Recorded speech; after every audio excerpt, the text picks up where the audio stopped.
no han podido asistir. Ya, yo creo que ya está grabando, aunque la española no ha aparecido todavía. Ahí está. Ya. Y yo que estaba haciendo, compartiendo pantalla, ¿no? Pero desapareció.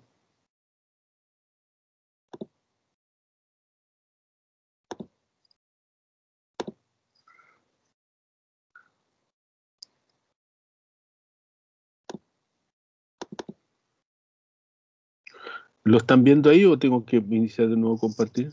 Se me fue.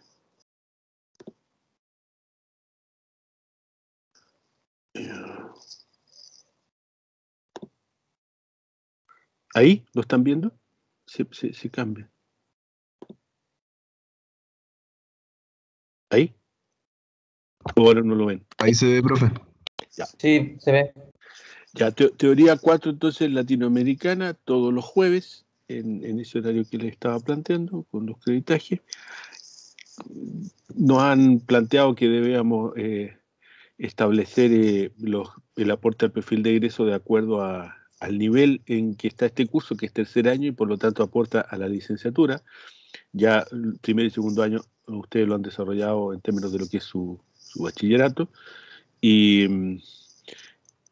nada, no encontré muchas. La mayor parte de las competencias del perfil asociadas a este curso yo creo que están planteadas desde el primer año y algo en el quinto, pero bueno, en lo que correspondía a tercer y cuarto año encontré estas que me parecía que estaban adecuadas.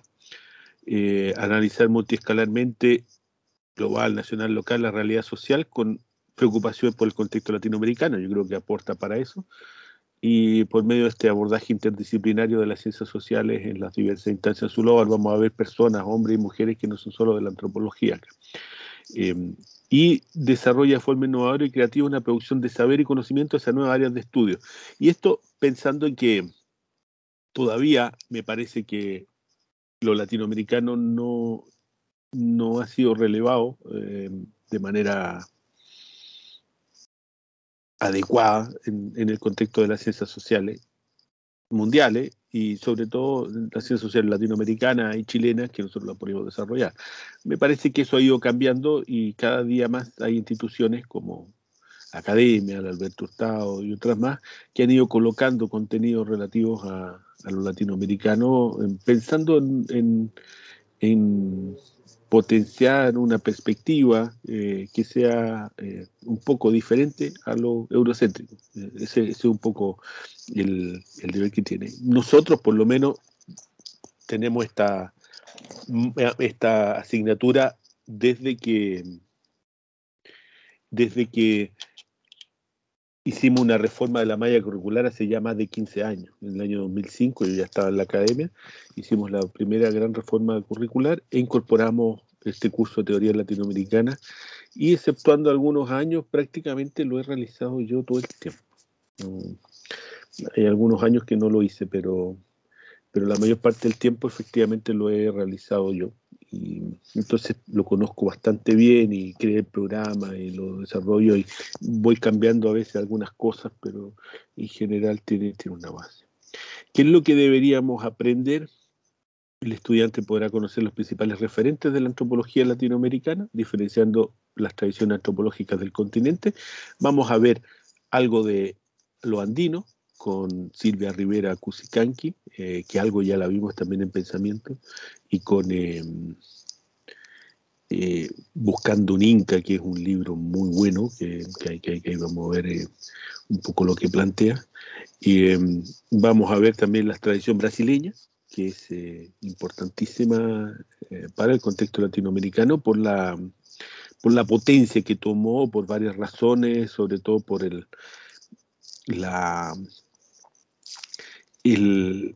aporte estructural, financiero que tuvo durante muchos años, aún en dictadura, ¿no? Hay un tema ahí con lo político para la mayor parte de nuestros países, en que las dictaduras, por lo menos la chilena, terminó afectando, la argentina también, afectando mucho las ciencias sociales, porque se consideraban que eran contrarias a las políticas militares que estaban detrás de la dictadura. Entonces, en los momentos en que se pudo haber conformado una antropología más moderna, actual, eh, no se pudo hacer porque empezaron los gobiernos militares. Entonces ahí hay un tema. Pero en el caso de Brasil fue distinto eso, porque el gobierno militar afectó mucho más a otras ciencias sociales, a la sociología, a los que trabajaban en el mundo urbano, y con los indios, como le dicen allá, no se metió mucho, dejó que se hiciera. Mientras tú estuvieras metido en el medio de la selva trabajando con chamanismo, a ellos les parecía muy bien a los milicos. Entonces no, eh, hubo financiamiento y hubo creación de tanto de programas de pregrado como de posgrado, sobre todo de posgrado a lo largo del Brasil en los años 60, cosa que acá en Chile no se dio nomás y fue muy tardío. Entonces esa es otra tradición importantísima por las figuras que tiene. Y la otra es la antropología mexicana. O sea, si hay algo que se destaca en términos de antropología en América Latina, es precisamente México. Entonces, vamos a revisar esas tres tradiciones en términos así más generales. Igual vamos a hacer alusión a Chile todo el rato, ¿no? Y Argentina todo el rato, pero esas son las más destacadas. México, Brasil, que podríamos plantearlas casi como contemporáneas, porque ambas tienen un punto de inicio, podríamos decir, en el año 1910, que es cuando, en el caso de México, se produce la Revolución Mexicana y se eh, potencia las ciencias sociales que estaban destinadas a ayudar a la construcción de la nación en México. Ese es un término que vamos a utilizar mucho, con los aportes de las ciencias sociales de la antropología a la construcción, a la ideología del national building, que es la construcción de la nación, cómo aportan. En el caso de México fue muy importante, y eso a partir de la Revolución Mexicana en 1910. Y en el mismo año, 1910, los brasileños van a crear lo que se llama el Servicio de Protección al Indio, el SPI, que nosotros también podríamos decir que es base en la constitución, por lo menos de una de las más potentes corrientes o maneras de hacer antropología dentro de la antropología brasileña. Entonces, como pueden ver ustedes, son mucho más antiguas de lo que sucedió en otros países. Quizás en Argentina se comienza a hacer algo, pero muy vinculado a los museos, pero va a ser más tardío el desarrollo de la antropología. Y en el caso de Chile, no sé, la antropología tiene que ver con la diversidad, tiene que ver con reconocer que hay diversidad. Y si yo pienso en qué sucedía en Chile en el año 1910, eh, ¿qué pasaba en Chile en el 1910? ¿Saben ustedes? A ver, ¿quién se le ocurre? Mataban obreros en Iquique, por ejemplo. El 7, sí, exactamente, la matanza de Santa María. ¿Ya? ¿Qué más?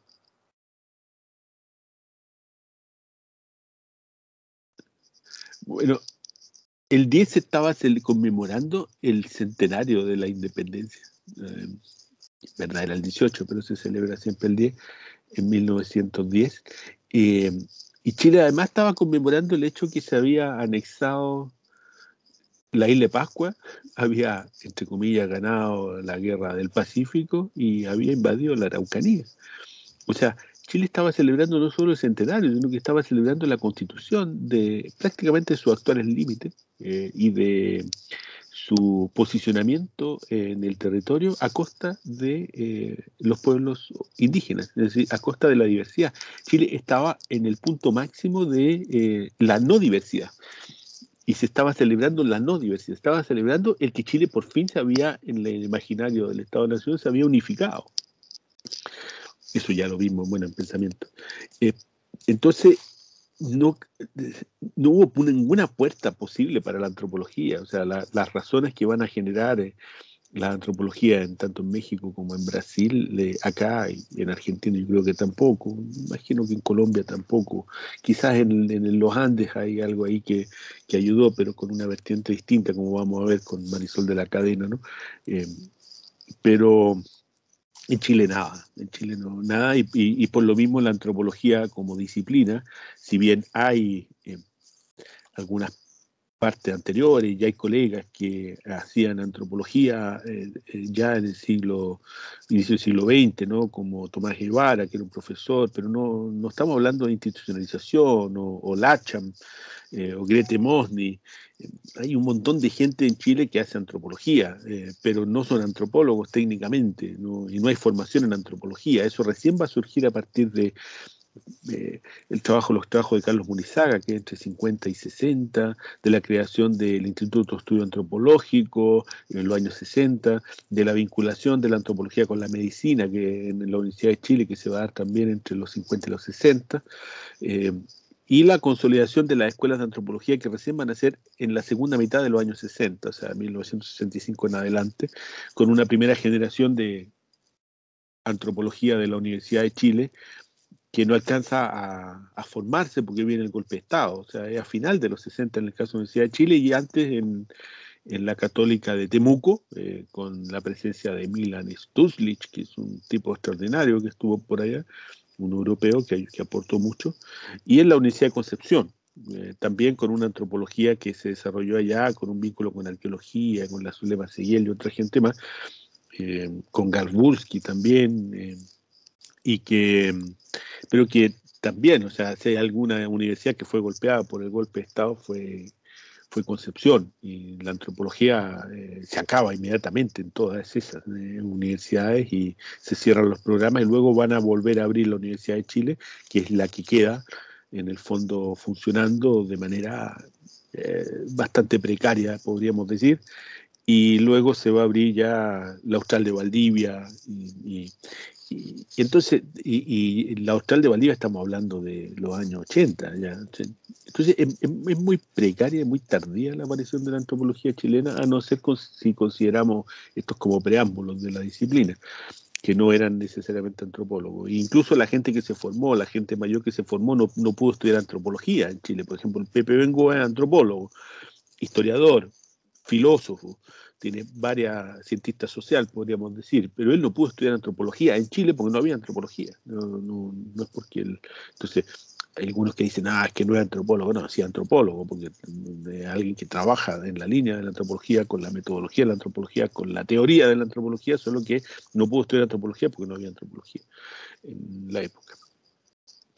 Entonces, ese es el marco, ¿no? Y la idea es poder revisar estas tradiciones y, como dice ahí, los principales referentes de la antropología latinoamericana, haciendo siempre el enlace con lo que pasa en Chile. Me interesa traerlo a Chile todo el rato. Eh, También podrán conocer las principales temáticas. Eh, Nuevamente, al igual que en el curso anterior, les voy a pedir las disculpas, no sé por qué, pero se las voy a pedir, pero este curso se ha ido nutriendo de otras fórmulas y de otros temas, pero yo no puedo dejar de decir y de pensar que trabajo con pueblos originarios, y evidentemente este programa está nutrido de eso. Pero también hay que aclarar que el inicio de la antropología en América Latina, y yo creo que por lo menos hasta los años 60, 70, es en torno a la cuestión indígena.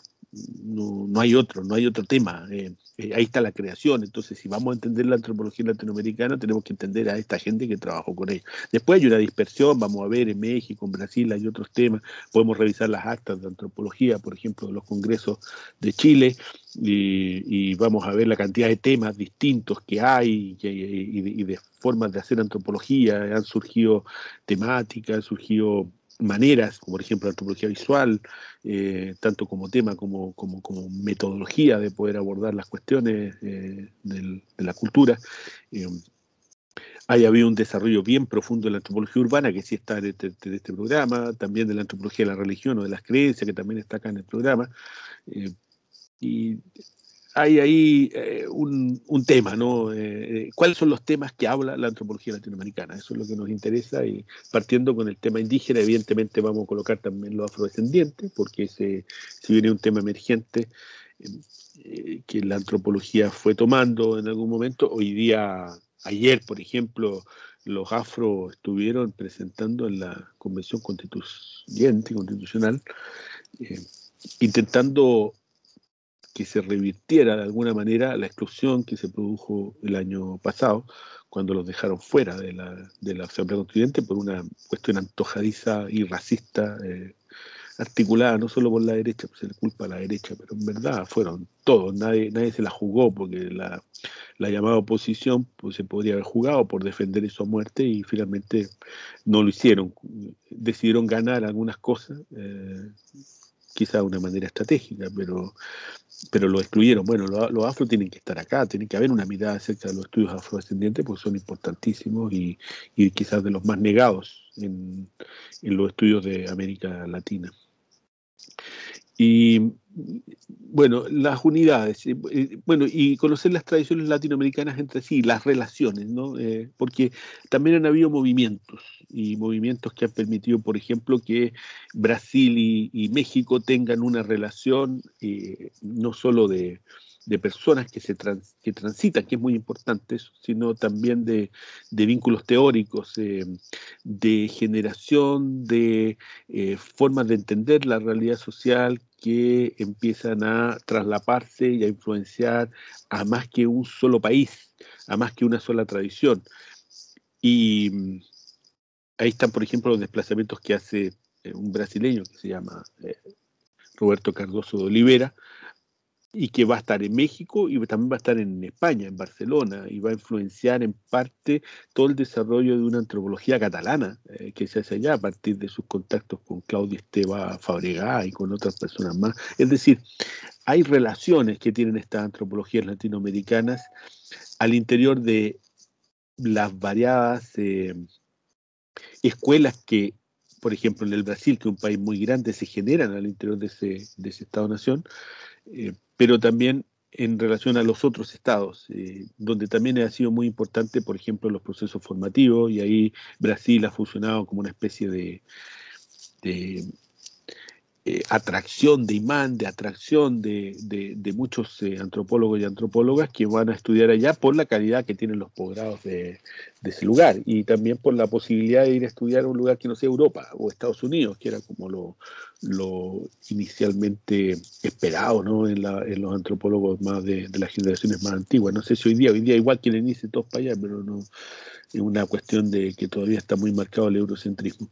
Y entonces hay relaciones, hay influencias, y se han ido construyendo marcos teóricos y perspectivas que hoy día podríamos llegar a plantear que abren con claridad una perspectiva que se llama antropologías del sur, que es lo que está también ahí en base a varios congresos que se hicieron y a discusiones planteadas, por ejemplo, por ese sujeto del cual hay un libro que se llama Antropologías del Sur, que se llama Esteban Crotz. Es que nosotros en la Academia de Humanismo Cristiano muy inteligentemente, algunos dicen que nos pasamos para la punta, en verdad, no me acuerdo la palabra, pero que tomamos el nombre y lo pusimos en nuestra revista. Se enojaron mucho la gente del sur de Chile, porque decía que la gente de Temuco, de Concepción, pues decían que si alguien podría, o de Valdivia, que alguien pudiera haber hecho una revista de antropología del sur, eran ellos, porque ellos son del sur. Y bueno, primero es metafórico, antropología del sur; segundo, Chile es el sur; tercero, Latinoamérica es el sur. Entonces, no, así lo entiende Crotz también. Entonces, bueno, no lo hicieron antes, lo siento, no fue bueno, hicimos la revista, y una muy buena revista, además, que persigue relevar, y ahí es una base de información para este curso que es importantísimo. Ustedes vayan a leer ahí el volumen número 1, por ejemplo, que está destinado a la antropología latinoamericana. Es clave porque es una actualización de la diversidad de las antropologías latinoamericanas y vale la pena. Pero esta idea de las antropologías del sur surge precisamente en torno a estas relaciones que se van dando y a la creación de algunos organismos, como por ejemplo los colegios profesionales o las sociedades académicas que se dedican al estudio de la antropología y que organizan a los antropólogos y las antropólogas, como por ejemplo el Colegio de Antropólogos de Chile, el Colegio de Graduados en Argentina y así varios más. Y también asociaciones ya mayores, como la Asociación Latinoamericana de Antropología, que con altos y bajos ha permanecido y cada vez está más consolidada en términos de esos procesos de ir generando esta comunidad de académico. Y también por encuentros. Creo que además de los encuentros de la Asociación Latinoamericana de Antropología, que ustedes pueden ver, por ejemplo, busquen los videos de eh, Rosana Guber, que quizás la deben conocer, antropóloga argentina, presentando en el Congreso de Misiones. Muy interesante. No me acuerdo si fue, creo que se fue antropología, la reunión de antropología llamada el Mercosur, la RAM. Entonces, además de los congresos del ALA, están también los congresos de la RAM y los congresos específicos de cada uno de los países que por estas relaciones cada vez atraen más gente. Entonces, para que ustedes vayan pensando en el panorama y en lo que pueden hacer y cuando digan, cuando esto se libere y podamos movernos, digan, bueno, ¿cuándo es el próximo congreso y dónde va a ser? Porque moverse por Latinoamérica no es tan caro y uno puede llegar a Argentina fácilmente, en bus, en lo que sea, puede llegar a, los pasajes no son tan caros tampoco, pero bueno, pero se puede llegar por tierra, se puede ir a Uruguay sin problema, se puede hacer algo en Perú, eh, en Brasil hay algunas zonas donde es muy complicado llegar. Ya ir a México es más complicado, Ecuador no tanto, no sé. Ahí tienen que ver ustedes cómo lo hacen, pero vayan pensando en eso, ¿no? Vayan pensando en cómo se incorporan en esta red de relaciones que existen entre las antropologías latinoamericanas y que son base, a mi entender, esa ya es mi posición, ustedes ya algo me conocen los que hicieron el curso conmigo, a mi entender es base para poder tener un ejercicio profesional pertinente y adecuado en los contextos donde vivimos. Yo no recomendaría para nada y a ninguno que se fuera a estudiar a Francia o a Estados Unidos o a Alemania, donde quisieran, o a Inglaterra. Si quieren hacerlo, háganlo. Igual van a tener un grado que va a ser quizá, van a decir que es más prestigioso porque sigue siendo el mundo eurocéntrico, pero a mi entender eso es revalidar y consolidar los procesos de dominación colonial en que te dicen que finalmente tú vas a aprender mucho más de Latinoamérica estudiando en Alemania. No sé, encuentro que no, estudiando en Alemania vaya a aprender de los alemanes, no vaya a aprender de América Latina, no en Francia, en Inglaterra, en Estados Unidos, vaya a aprender de ellos, lo cual es muy interesante también, uno podría ir a hacer, de hecho, Carlos Contreras, exalumno nuestro, que ahora anda viajando por Alemania, pero estuvo vinculado a la escuela durante mucho tiempo, Carlos Contreras Painemar, que es mapuche, él siempre planteó que él quería hacer investigación sobre los alemanes, ¿no? O sea, él no estaba en Alemania viviendo para estudiar a los mapuches, estaba para estudiar a los alemanes. Y creo que no lo hizo, siempre siguió trabajando con el tema de los parlamentos, que era lo que él más trabajaba, pero bueno, háganse la idea, yo digo, no es tan complicado, yo ahí les puedo contar y eso ya lo hemos, yo no sé si lo he conversado con ustedes, los que tomaron otro curso, pero esto era mucho más precario hace 25 o 30 años atrás, cuando yo, más de 30 ya a esta altura, cuando yo, 30 años, cuando salí de la universidad, yo salí el cuarto año lo hice el año 90, quinto año el 91, que es cuando me licencié, hice el examen de grado, eh, son ya 30 años. Y era bien poco claro, habían algunas perspectivas ahí, pero yo me imaginé eso, ¿no? Yo me imaginé, si quiero hacer antropología en América Latina. Y quiero ir a México, y quiero ir a Brasil, y quiero, sobre todo a México, en verdad, era mi perspectiva clásica. Entonces, piensen en eso, piensen en Perú, piensen en Ecuador, piensen en México, piensen en Brasil. Han ido restringiendo los sistemas de becas que habían. Yo estudié con becas dada por el gobierno brasileño, no por el gobierno chileno, pero se han abierto otros sistemas de becas de Chile que también pueden eventualmente ayudar a estudiar afuera. Pero la mayor parte de los países tienen un sistema de financiamiento que es muy distinto al sistema chileno, por lo tanto ustedes pueden llegar allá y invirtiendo algo en trabajar o algo, haciendo alguna cosa, pueden hacer excelentes programas con un costo que es infinitamente inferior al que se paga en Chile por un programa de magíster o de doctorado y yo tengo casi la seguridad que son de mayor calidad de los que se hacen acá, entonces ahí hay que ver, ¿no? Si siguen teniendo el apoyo de sus padres en algunos casos, si los pueden hacer y digan, bueno, ¿para qué me voy a pagar acá un posgrado? Mejor págame un posgrado en Argentina y como allá son gratis, es muy poco lo que se paga, lo que me vas a dar para pagar el posgrado me va a dar para vivir y yo trabajo un poco más y puedo vivir en Buenos Aires y hacer un magíster o un doctorado en la UBA, en la Universidad de Buenos Aires o en Misiones o en Rosario o en Córdoba, ¿no? Está lleno de instituciones. Y lo mismo en Brasil. También podrían eventualmente irse para allá. Entonces, digo, piénsenlo, no es que sea una obligación, pero piensen en romper, porque no es difícil, y se los digo yo que no tenía ni un tipo de recurso de nada, no tenía a mis padres, no me podían pagar ninguna cosa, eh, pero, pero aún así pude hacer esto y creo que fue con las ganas de potenciar estas relaciones con el mundo latinoamericano.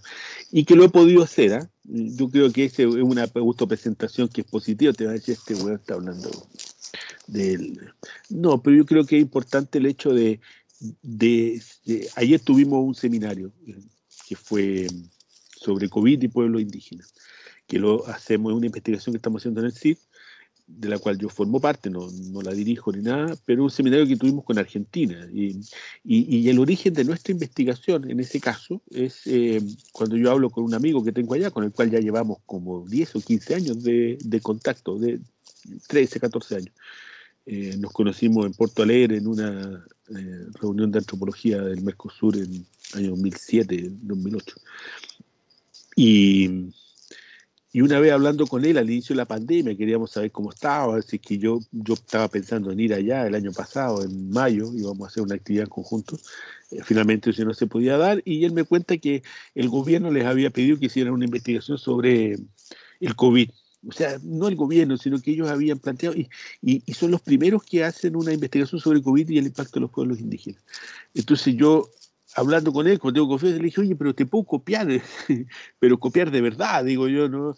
Para que podamos comparar. Entonces, él me mandó todos los instrumentos que tenía y nosotros hicimos una adecuación acá el año pasado con la primera parte de esta investigación, y ahora se postuló, la Francisca Lamasa del CID postuló a un fondo mayor, a NID, que había mucha más plata, con otro tipo de preguntas y todo, pero manteniendo los contactos. Entonces, el encuentro que se hizo ayer es el segundo ya que se hace como en 2 o 3 meses, y es producto de estas relaciones, y es producto, y lo que más destacó, por ejemplo, una colega que estaba ahí, argentina de larga trayectoria, se llama Liliana Tamaño, era el cómo nosotros habíamos podido superar varias cosas con esta investigación, y una de ellas eran estas especies de celos profesionales que se dan entre las distintas universidades y las distintas, en este caso, países. Y nosotros ya hace rato que estamos trabajando juntos y juntas con ellos y ellas, y, y eso potencia porque además ya sabemos, las fronteras de los países son cosas bastante ficticias, y si son ficticias ellas, ¿por qué tendrían que ser las tradiciones antropológicas también ancladas solo a las fronteras? Eh, Creo que se avanzó mucho en esta discusión sobre el COVID, y así tenemos un boletín que lo pueden ver, les puedo mandar si quieren los enlaces, donde escribió, por ejemplo, en este último John Antón, que es de Ecuador, es afrodescendiente, colocando el tema afro y el tema ecuatoriano. El boletín anterior escribió Repeto, que es un chileno que vive en Brasil. Eh, También la Alicia Baravas, que es de México, publicó en el libro que sacaron los argentinos sobre esto, donde también estamos citados nosotros, porque participamos de eso, hemos publicado, bueno, hicimos una especie de dossier que se publicó también sobre esta cuestión del COVID, donde nosotros aprovechamos los datos y que se publicó en Brasil, pero que fue coordinado desde Argentina, y donde publicó gente, por ejemplo, de Chile. Entonces, todas esas relaciones yo creo que son básicas, y si no las pensamos ni las hacemos, no vamos a funcionar. Entonces, aquí voy con todo eso, que yo conozco a la mayor parte de la gente que está en el programa, no solo porque la he leído, sino también porque los conozco. Conozco a Esteban Crotz, a Octavio Paz no lo conocí porque yo creo que ya era un señor mayor ya. Conocí a Liz Ribeiro, que ahora recibió un premio muy importante de la Asociación Norteamericana de Antropología, un reconocimiento a su trayectoria importantísimo. Arturo Escobar, que otro genio, ¿no? Ahí. A Arturo prácticamente no lo conozco, Arturo Escobar. Gustavo Lin Ribeiro sí, porque él estaba en Brasilia, y hemos estado en mi casa, qué sé yo, cuando vine a Chile. Eh, ahora está más vinculado a Alberto Hurtado por los vínculos que tiene con la Pancha Márquez de la antropología urbana, pero un tipo muy cercano. Esteban Crot sí, con él hemos organizado algunas cosas, estuvo en la academia alguna vez, tuvimos reuniones, planificamos cuestiones importantes. Más viejos, Pablo González Casanova, por ejemplo, que ya es de una época más antigua, pero que importa ahí por este concepto, ¿no? El colonialismo interno. En el caso de Lin Ribeiro y Arturo Escobar nos importa por esta idea, un poco lo que plantea Miñolo, que está algo en el otro programa, ¿no? Con la idea de epistemologías del sur. La idea de América y también en el caso de Lin Ribeiro y Arturo Escobar con este libro que está entero ahí, que ustedes tienen que leer una parte que se llama Antropologías del Mundo. Antropología del Mundo, donde juega un papel importante antropología de Latinoamérica, pero se amplía porque acá estamos hablando de un modelo de antropologías centrales y antropologías periféricas. Y centrales no porque sean las más importantes, aunque sí lo han sido, sino porque fueron de donde se creó la disciplina. Y está bien, yo no puedo inventar que la antropología se inventó en América Latina porque no fue así, se inventó en Europa. Entonces hay núcleos de irradiación de esto que son, ustedes ya lo saben, núcleos de irradiación vinculados al colonialismo. O sea, la antropología es una disciplina que surge a partir de las necesidades que tiene el colonialismo de poder conocer de mejor manera aquellos lugares en donde estaban ocupando los países europeos para así poder establecer un mejor sistema de dominación. Y la antropología surge un poco con esa característica, luego va cambiando, ¿no? Porque desarrolla esta metodología de colocarse en el lugar del otro, de entender al otro, y ahí ya se va dando un giro muy rápido, además de la antropología, pero por eso que estas antropologías centrales son Inglaterra, Francia y luego Estados Unidos. Alemania no, porque si bien desarrolló una tradición antropológica temprana, antes que las otras, por ejemplo, Boas venía de allá, ¿no? Ratzel, el geógrafo, tenía una base de estudio antropológico importante, eh, y otros más que hablaban como de psicología de la cultura, pero Alemania, lo que pasa es que cuando se empieza a desarrollar la antropología, Alemania se pone a guerrear. Tiene tal la primera guerra, Prusia, ¿no? Y después viene la segunda guerra, entonces no hay tiempo para desarrollar una antropología alemana y lo que era la etnología alemana, que es importante y tiene alguna influencia incluso en América Latina, como en los estudios del sur con el señor, los curas que trabajan con los patagones, Martín Gusinde, no va a tener, y bueno, y también en el Brasil con algunos etnólogos allá, no va a tener una trayectoria y no va a generar una escuela y nadie recuerda mucho hoy día de lo que es la antropología alemana, pero sí en la antropología francesa, sí en la antropología inglesa, sí en la antropología norteamericana, eso es la antropología central. Entonces, el resto de las antropologías son las antropologías periféricas y esas son las que se definió un poco esta conceptualización a partir de la teoría de la dependencia que veíamos también en el curso anterior, con esta idea de centro y periferia, pero sacándole el estigma a la periferia y sacándole ese estigma a la periferia, se cambia un poco el concepto y en vez de hablar de antropología periférica se habla de antropologías del mundo, que son el resto de las antropologías que no son las centrales y que en su mayoría tienen características y sufren procesos bastante parecidos a los de las antropologías latinoamericanas. Me estoy refiriendo a lo que pasa en Australia, a lo que pasa en Sudáfrica, a lo que pasa en todo el Oriente, por ejemplo, pensando en antropología japonesa o no sé si en China, pero por lo menos en Japón sí hay toda una tradición de antropología que muy marcada por Estados Unidos, la bomba atómica, y todas esas cuestiones, y por la ocupación norteamericana en el caso de ellos.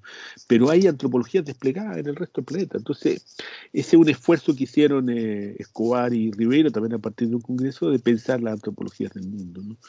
Eh, bueno, Crotz con su idea de antropología del sur, él hizo un congreso donde reúne a gente de varios países, entre ellas Alcida Rita Ramos, gente, la Nena Arbelo Jiménez de Venezuela, gente de Colombia, estaba también gente de Perú, iban a escribir un libro precioso donde cada uno cuenta cómo son las antropologías de Argentina. Creo que de Chile no hubo nadie. Es como que ahí ya te da a entender un poco la precariedad de nuestra participación en este contexto que ha ido mejorando con los años. Bueno, esa es la primera parte, ¿no? Con conceptos como postcolonialismo, antropología del sur, colonialismo interno, que son los que ustedes deberían terminar manejando. Está todo en la bibliografía, los pueden ver, y esta idea de América Latina. Y al principio está el mestizo, pero yo entiendo que eso se vio en el curso anterior. No voy a volver sobre Octavio Paz y el mestizo y no sé qué, solo relevar el hecho de que Octavio Paz es antropólogo, o se estudió antropología, y que su libro El laberinto de la soledad es una especie de antropología de cultura y personalidad, de la época de cultura y personalidad, esta tradición norteamericana, buscando un poco el carácter del mexicano, de los mexicanos, de las mexicanas. Eso es lo que hace. Entonces, sigue siendo interesante, pero hay otros señores que ver en la antropología mexicana que no necesariamente tiene que ser Octavio Paz, además que él no es técnicamente antropólogo. Después va a haber una escuela, pero que viene de antes, con Aguirre Beltrán, con Bonfil Batalla y otra gente más. Bueno, de ahí, luego de esta como introducción, que es América Latina, identidades, periferia, con unidad del saber, que algo ustedes también lo vieron con Lander, bueno, con Castro Gómez, con Quijano, eso en otros cursos, incluso en Derecho Humano, viene ya la separación por tradiciones. Primero la tradición andina, algo vamos a ver de estos sujetos, Mariátegui, aunque algo está presente en los cursos anteriores, pero a mí aquí siempre yo me centro mucho más en Flores Galindo, con Buscando un Inca, y en Silvia Rivera, con la idea de lo subalterno y lo colonial. Pero evidentemente no podemos dejar de hacer alguna mención a los 7 ensayos de América Latina, por ejemplo, pero que están ahí, o al papel o la labor que tuvo Arguedas, porque además es importante para ellos. En el caso de Flores Galindo, él es que es de Utopía en los Andes, Buscando un Inca, él es del Perú, y en el caso de Silvia Rivera, ella es de Bolivia. Y hay un texto muy lindo que a mí me gustó ocuparlo, que es La hoja de coca en tiempos de globalización, que no me acuerdo si está en algún otro programa, pero yo lo puse cuando sí estaba porque yo lo había colocado. Después de eso pasamos a la antropología en el Brasil, con los grandes temas de la antropología de Brasil. La cuestión de la negritud, importante, con este señor Gilberto Freire, y el libro clásico que se llama Casa Grande y Senzala. Eh, Hay un video precioso de Gilberto Freire que da un poco, no sé, cosa verlo, pero es él ya mayor en su hacienda, y hablando un poco de esta ideología, o del crisol de las tres razas, que un poco lo que sustenta la ideología del mestizaje, y, y él aparece ahí en el video de su hacienda, atendido por su nana negra, y es bien particular, porque si nosotros lo vemos hoy día es como, suena medio chocante. En la época era un tipo que estaba muy bien conceptualizado, y estaba muy, muy bien posicionado, y era sensible, evidentemente, porque estamos hablando de un país que, eh, o sea, es la empleada, no es la esclava. Pero los papás de Gilberto Freire, o los abuelos, tenían esclavos, que era muy distinto a tener un empleado a la cual tú le pagas y consideras como un ser humano, ¿no? Bueno, los esclavos también eran seres humanos, los consideraban seres humanos, pero de una manera muy precaria en términos de sus derechos. Entonces, es bien particular, pero interesa conocer eso, ¿no? Que Gilberto Freire es alguien que deberían conocer, con Casa Grande y Senzala, y lo que significa eso, porque además la Senzala, yo una vez estaba haciendo terreno en el sur de Chile, en Osorno, estaba haciendo una entrevista, y era sobre mujeres que trabajaban, mujeres mapuche y empleo. Y tuve que entrevistar a gente que trabajaba en el campo, que trabajaba en el supermercado, y me tocó también entrevistar a gente en Osorno que trabajaba en casas particulares. Entonces, y tenía que entrevistar también a las patronas. Y esa patrona en esa casa de Osorno, casi, casi salía de Casa Grande y Sala, tenía una censala. La censala es el subterráneo en donde viven, donde vivían los esclavos, la servidumbre. Después ya no eran esclavos, eran servidumbre, pero seguían viviendo como en el subterráneo. Entonces se daba como, era la casa, y la casa tenía un primer piso que era el visible, y abajo de eso estaba como este mundo que funcionaba, donde estaba la gente que planchaba, que lavaba, que cocinaba, que hacía todo, y como que vivían, eran los de arriba y los de abajo, era terrible. Bueno, pero yo que algo que había conocido de... No, yo no había conocido nada de Brasil en esa época cuando fui a hacer esa entrevista, fue el año 92.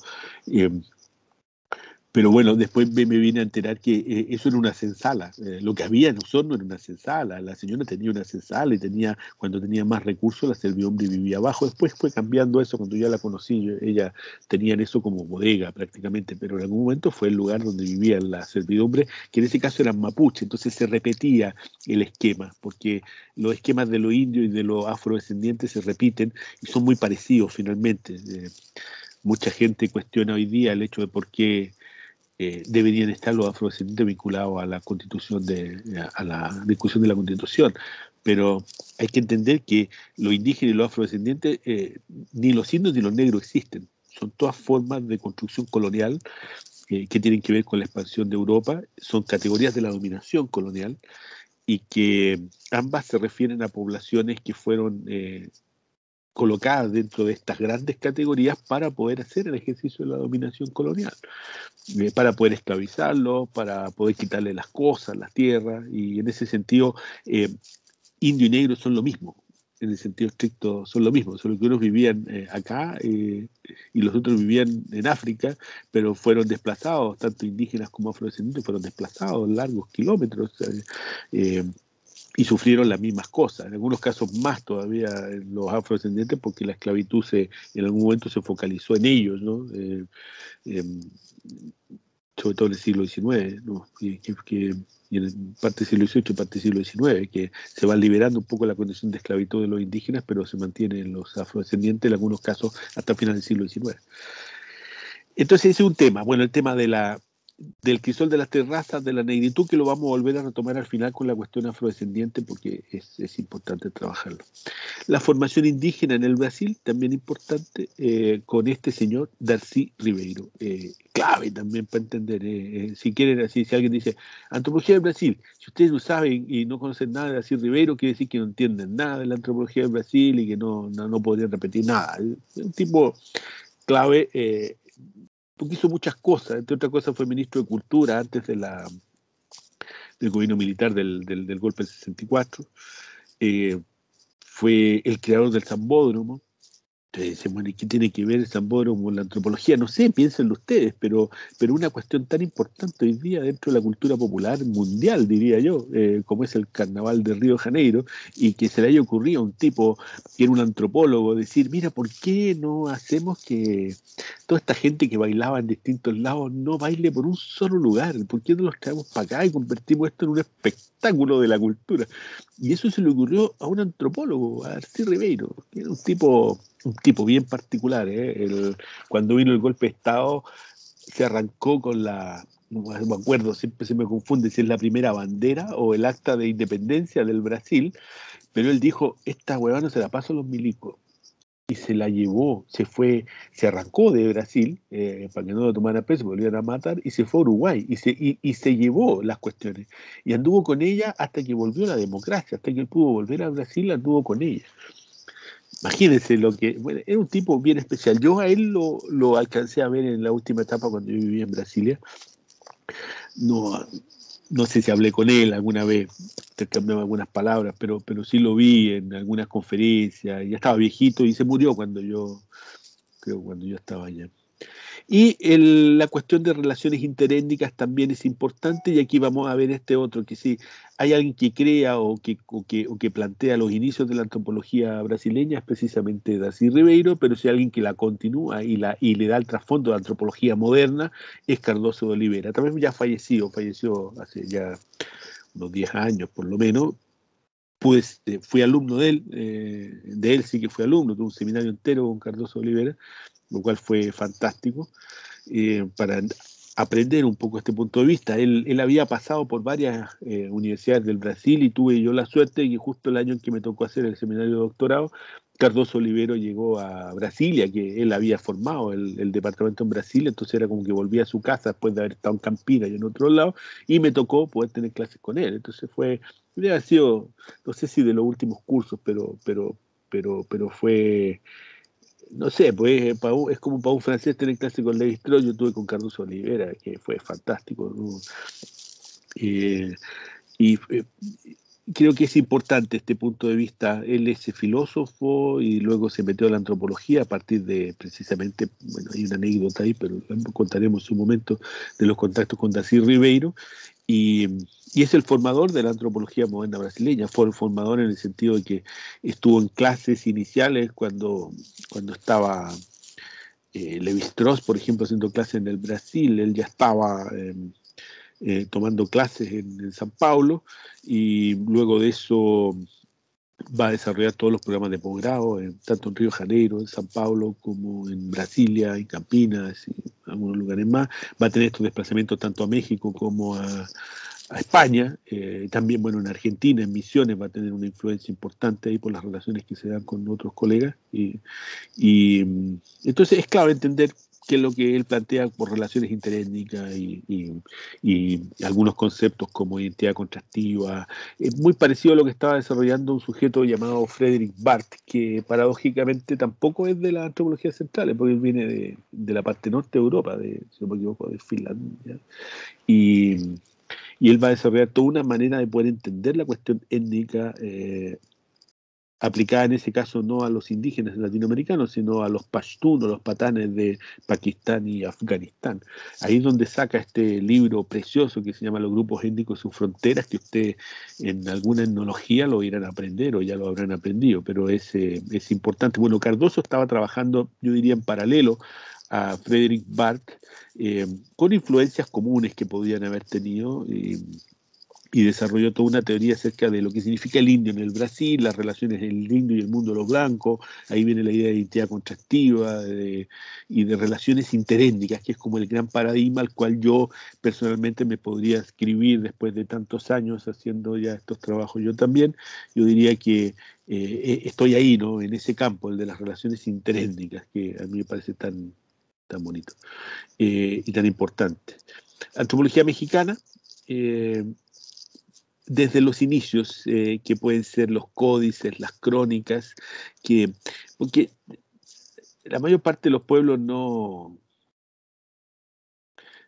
mira, aquí está mal escrito. Bueno, la mayor parte de los pueblos de América no escribían, tienen tradición de memoria oral y todo eso, pero no escribían, mientras que los mexicanos sí. Entonces, tú tienes códices, que son los libros que ellos hacían, donde técnicamente desaparecieron, pero igual está la idea, ¿no? De que ellos en algún momento relataron la llegada de los europeos.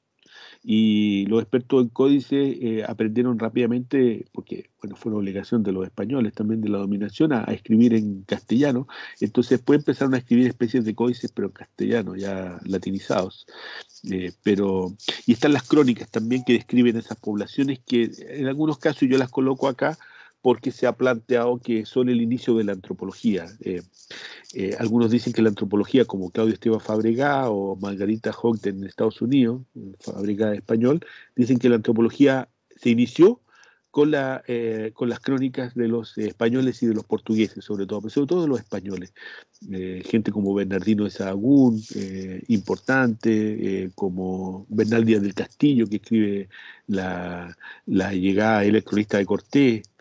Lo que pasó acá con gente como Jerónimo de Ibar, el mismo cura Rosales, Francisco Núñez de Piñero Bascuñán. Podríamos, de hecho, le han llamado los antropólogos del siglo XVI. Ahora, no se le puede llamar técnicamente antropólogos porque no estudiaron antropología, porque la antropología no había nacido, pues recién van a nacer a mediados del siglo XIX, principios del siglo XX, con Malinowski ya desarrollándolo de manera clara. Pero, pero no se puede negar que mucho de lo que hizo posteriormente la antropología está en la labor de estos sujetos que están trabajando ya desde el siglo XVI en adelante. Entonces, es, es importante esta presencia de los preantropólogos, los antropólogos antiguos. Después viene la Revolución Mexicana, que es importante, primero, antes de la revolución, la arqueología y el porfirismo. La antropología mexicana va a tener una base arqueológica importante y que tiene que ver con esta idea de que México quería parecer una nación, quería ser una nación que tuviera un trasfondo como las otras naciones, y ahí se aparece un poco toda la ideología de Champollion trabajando en Egipto y las pirámides y de que México tuviera una profundidad histórica, pero esa profundidad histórica estaba marcada por ser una gran civilización, y ser una gran civilización estaba marcado por el hecho de tener pirámides. Entonces, el desarrollo de la arqueología va a ser una cuestión de Estado en el siglo XIX, y después la antropología va a ser una cuestión de Estado en el siglo XX, pero de la arqueología en el siglo XIX seguro. Y de ahí que nace, por ejemplo, el Instituto Nacional de Antropología e Historia, que es que van a hacer con la revolución, pero que tiene todo su antecedente en un poco esta idea de haga patria, de sentir una pirámide. Esa es un poco la idea que había digo porfirismo por Porfirio Díaz, que era el presidente con el cual se hizo la Revolución Mexicana. Entonces, toda esa tradición que va a retomar la cuestión patrimonial, que es tan importante en México y que se va a consolidar y que es base de la antropología. Luego la revolución, que ya expliqué algo un poco, por esta necesidad de poder consolidar el Estado-Nación mexicano, que estaba en una guerra casi permanente desde el día hasta el año 30, con Lázaro Cárdenas, que va un poco a tomar toda esta tarea de ordenar ese país, y, y la idea de cómo incorporar a estos sujetos, ¿no? Que eran los indios, que eran gran parte del país, y que debían ser considerados en lo que era la construcción de esta nueva nación. Entonces, la antropología va a ser una herramienta para el ejercicio del buen gobierno. Eso lo va a plantear Manuel Gamio, también uno de los primeros antropólogos, también ministro, y que va a publicar un libro que se llama Forjando Patria en el año 1916. Y esto quiero plantearlo con claridad, porque siempre pensamos a las antropologías periféricas como un derivado natural de las antropologías centrales, pero si bien eso al fin y al cabo siempre va a ser así, por lo menos en términos de ideología, por lo menos tendríamos que pensar que Forjando Patria se publicó 6 años antes que Malinowski publicara Los Argonautas del Pacífico Occidental.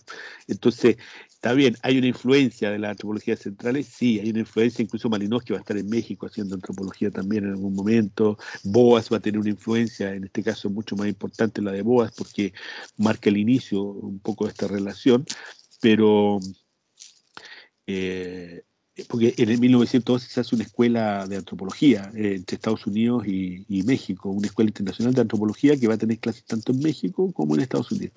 Y ahí Gamio y otros más participan de eso, entonces hay una influencia directa.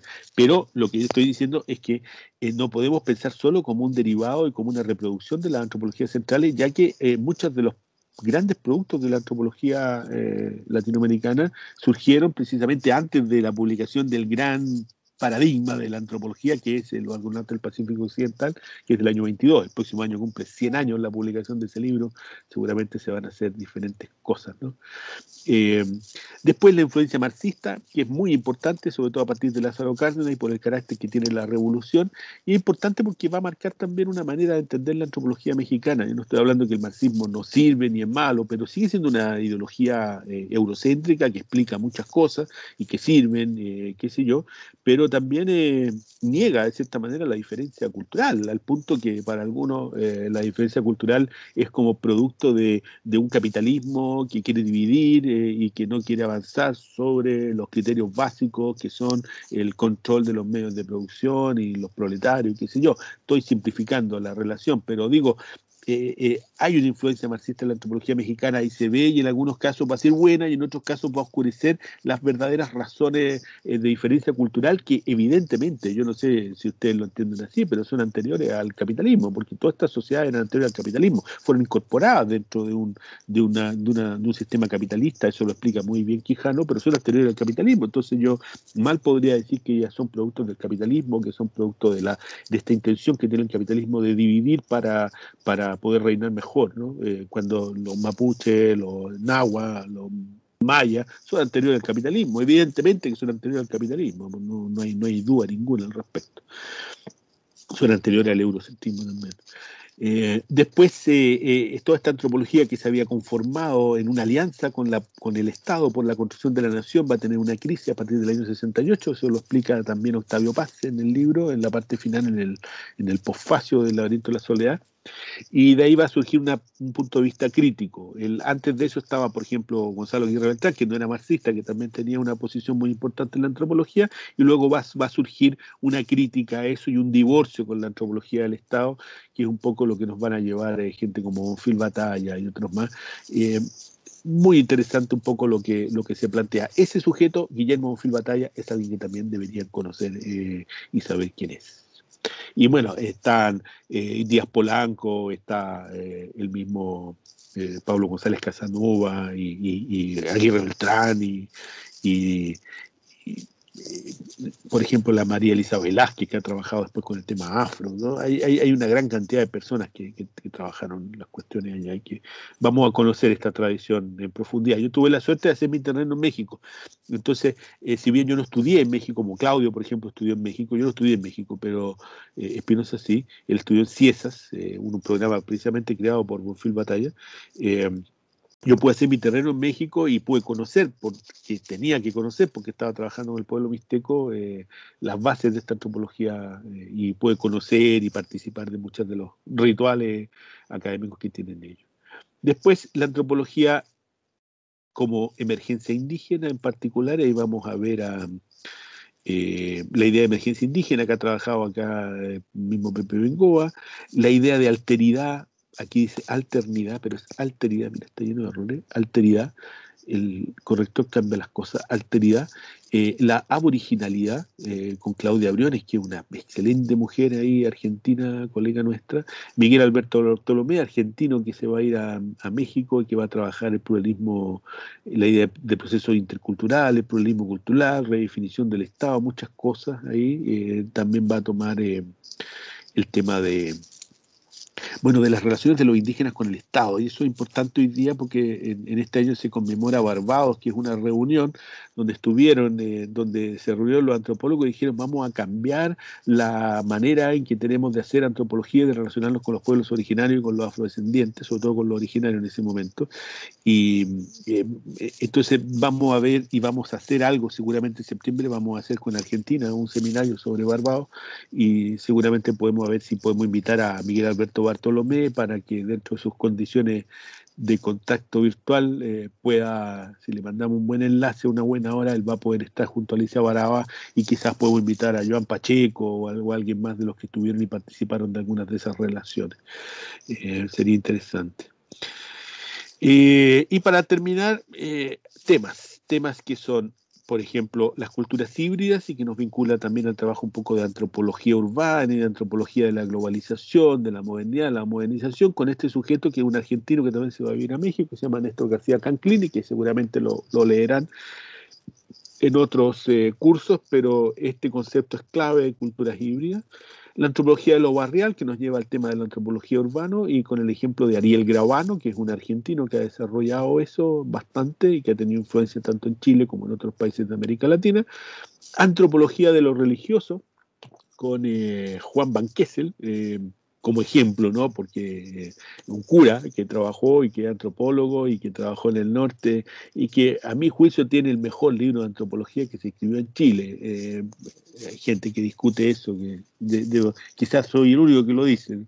Pero a mi juicio, que me lo leí, que se llama El Lucero del Desierto, el mejor libro de antropología que se escribió en Chile por el tiempo en que se escribió, por la actualización, por la teoría actualizada que tenía, hablaba de cuando todo el mundo hablaba de, no sé, estaba influenciado por el marxismo, qué sé yo, él se metía con la estructura y antiestructura, no era un estructuralista clásico, era más de la tradición de Max Gluckman y de Víctor Turner.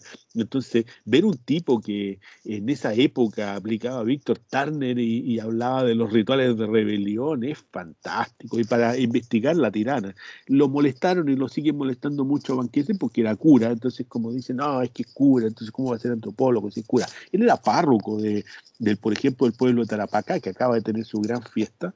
Y, Y claro, pero hacía las dos cosas. Yo lo entrevisté, tengo una entrevista larga y podemos, no sé si la tengo, sí, creo que la tengo digital.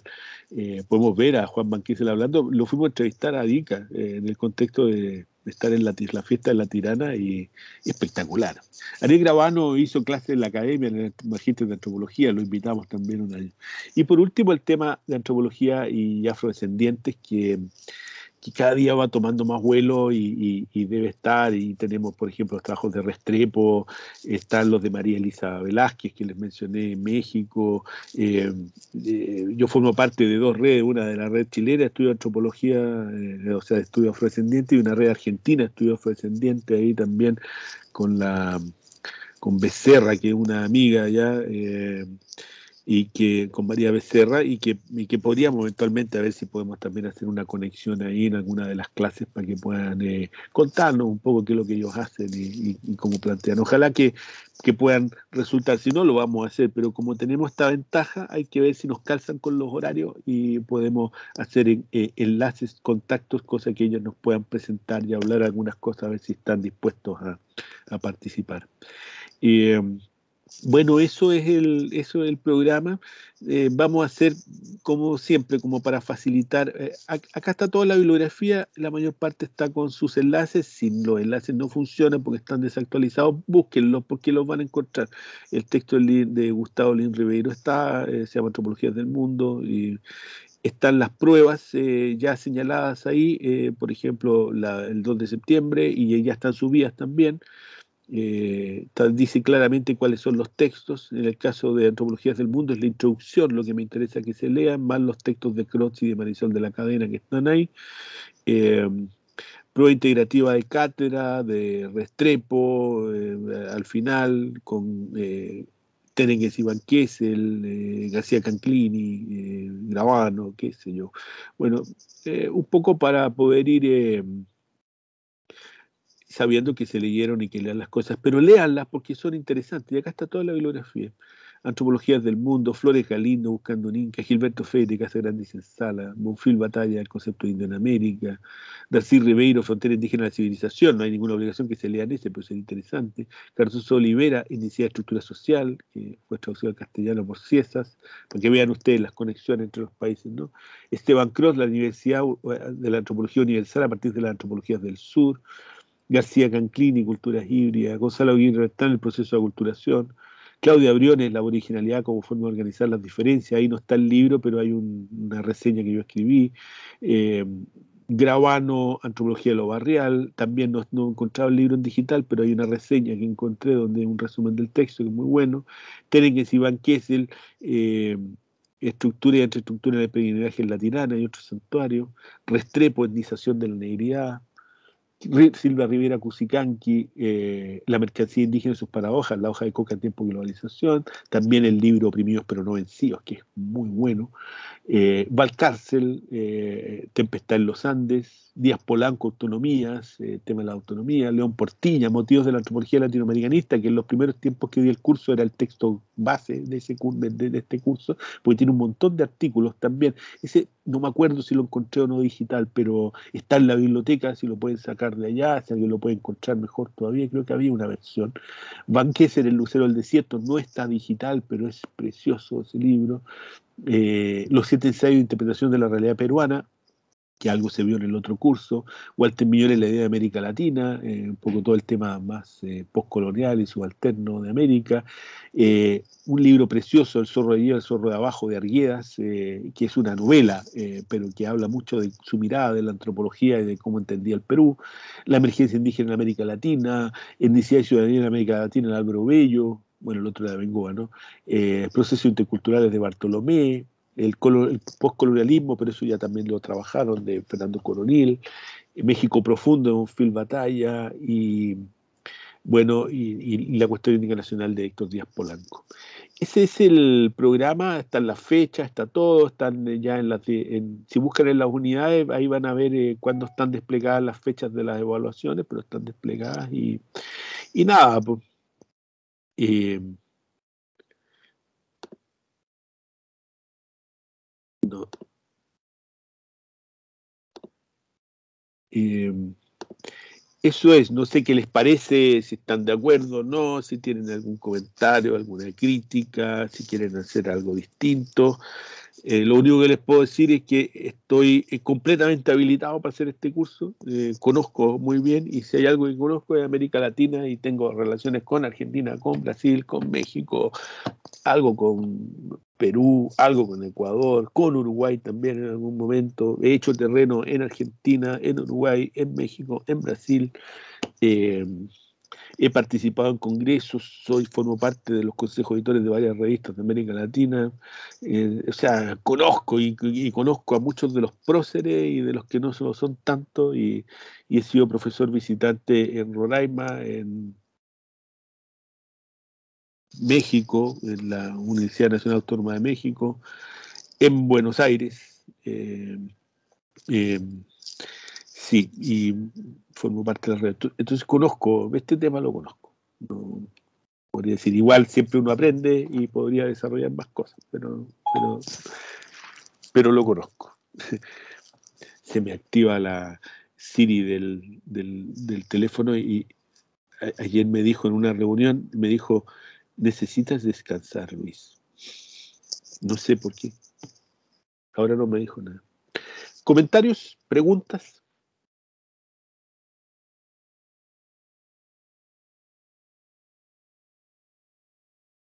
¿Se aburrieron? ¿No les No, parece profe, yo creo que entretenido? no hay consulta. No, profe, no tengo preguntas. Ya, ¿pero les parece entretenido por lo menos o no? Sí, las Sí. lecturas están bastante entretenidas, sobre todo para saber cómo es la antropología acá en Latinoamérica. Sí, sí, tiene harto. Vamos a, siempre voy colocando algunas cosas así que en el medio, pero yo creo que, por ejemplo, ahora podríamos rescatar algo de Rita Laura Segato, que se volvió tan famosa ahora. eh, pero ahí voy a trabajar algo. Yo trabajo cuando hablamos de formación nacional de alteridad, yo ahí tomo un poco lo de Rita Laura Segato. Sería interesante de repente meter las dinámicas feministas, pero ya algo se vio en el curso pasado, entonces no quería meterme en eso ahora, aprovechando que hay hartos temas. ¿Algo más? Ya, una última cosa. Es posible que, bueno, vamos a hacer las clases en este horario a las 10, y vamos a ir siempre como 11, 11 y media, ahí dependiendo de lo que nos dé el trabajo, a veces un poco más. Y es posible que en octubre yo tenga que ir bueno, siempre salgo a terreno, voy a intentar igual mantener la dinámica de hacer las clases cuando esté. Yo igual he estado saliendo a terreno, pero bueno, porque estoy vacunado, se puede.